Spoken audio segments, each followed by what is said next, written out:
think the line is blurred a bit. Did I say that right? I think it's climatic.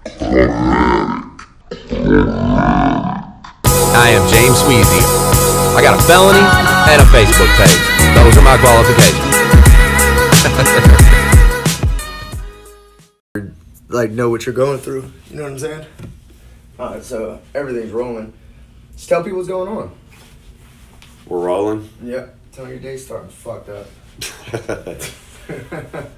It's tough, man. I've been through 3 camera guys. You're my 3rd. Yeah. And I'm trying to be tolerant. You know what I mean? It is what it is. We can all go work a 9 to 5 at, the grocery store. By not taking action, our level of customer service drops. Or something like that, which I've chosen not to do.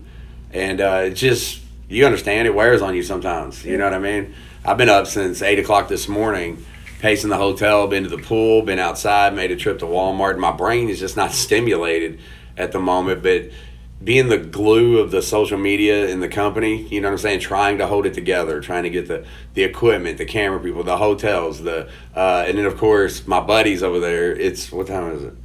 It's 2 o'clock in the afternoon. I've been up since 8, and we're just now, 6 hours later, turning a camera on, and we still don't have Avery's ass is still asleep, but that's all right. I mean, he's one, he can drink. He drinks for, like a normal person. And we were up late, and he's sleeping. So I can't sleep in. Yeah. I can't do it. So up against all that, how do you find your motivation? Like right now when you're fucking exhausted, like where do you find your motivation to keep on moving? Well, I don't think you saw it I don't think you had it filming, but sometimes you just have to put your head down, man, and say a little prayer or something like that and say, I'm here to do this for another person. So regardless of whether I'm having a slow morning, and I'm not having a bad day, but regardless of whether I'm having a slow morning, a bad morning, or whatever, this is the job.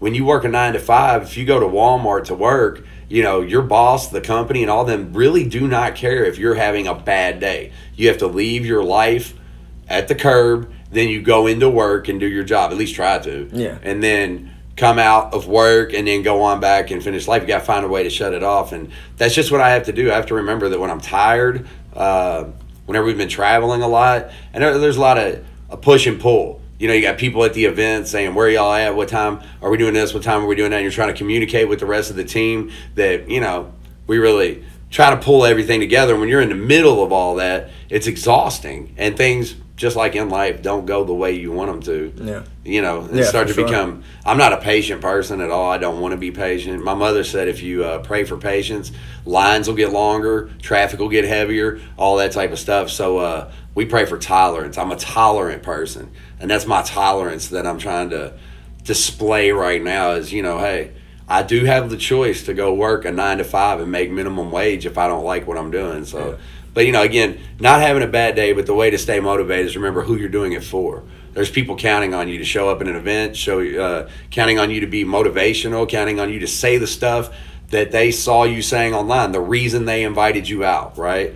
They want to see that. And I've shown up at events before, bro. Like I think Great Falls, Montana was one of them. And my first time in Utah out at Valley Camp, when I showed up, you want to be a humble person, right? So, you show up with that humility in your mind, like I'm no big deal, which is true.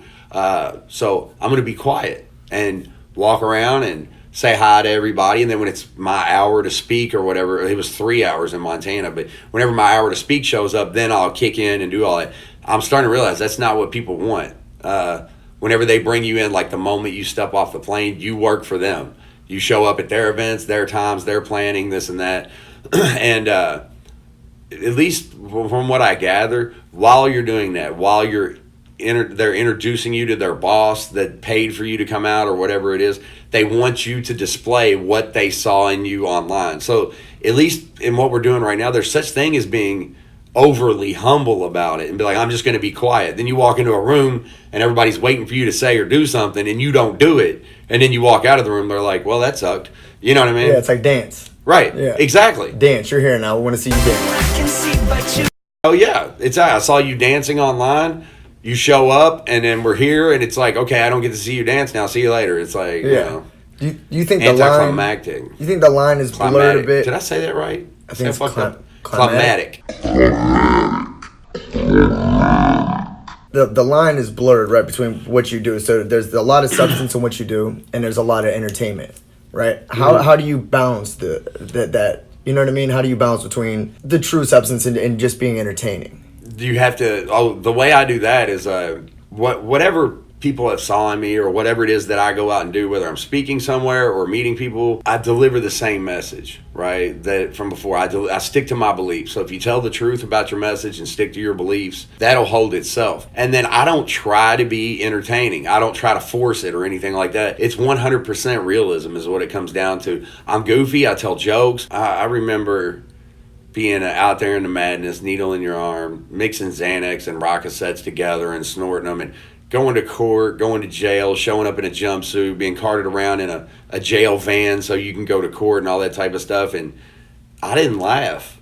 You know what I mean? There was nothing funny about all that. Years of it. People chasing you, debt collectors, your parents, the police, warrants, all that stuff.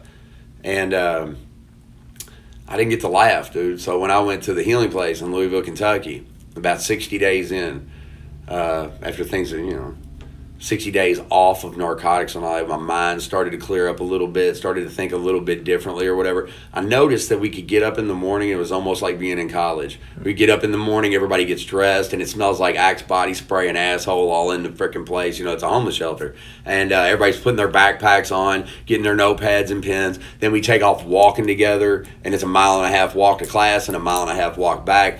And we were laughing, man. We were having a good time. We were telling jokes, and nobody was chasing us.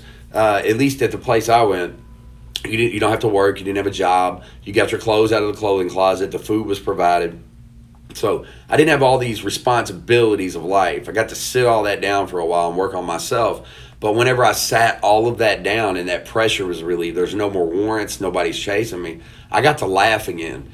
And I decided then and there, I remember telling somebody maybe 60 days in or something like that, I was like, you know what? I'm having such a good time. I'm going to run after this the same way I ran at getting high or selling dope when I walk out of here. And that was 5.5 years ago. And I feel like I'm still running at it, just like if I was selling dope or, living the party life. I mean, I'm travel city to city, film stuff, just get up and do work. For sure. Yeah.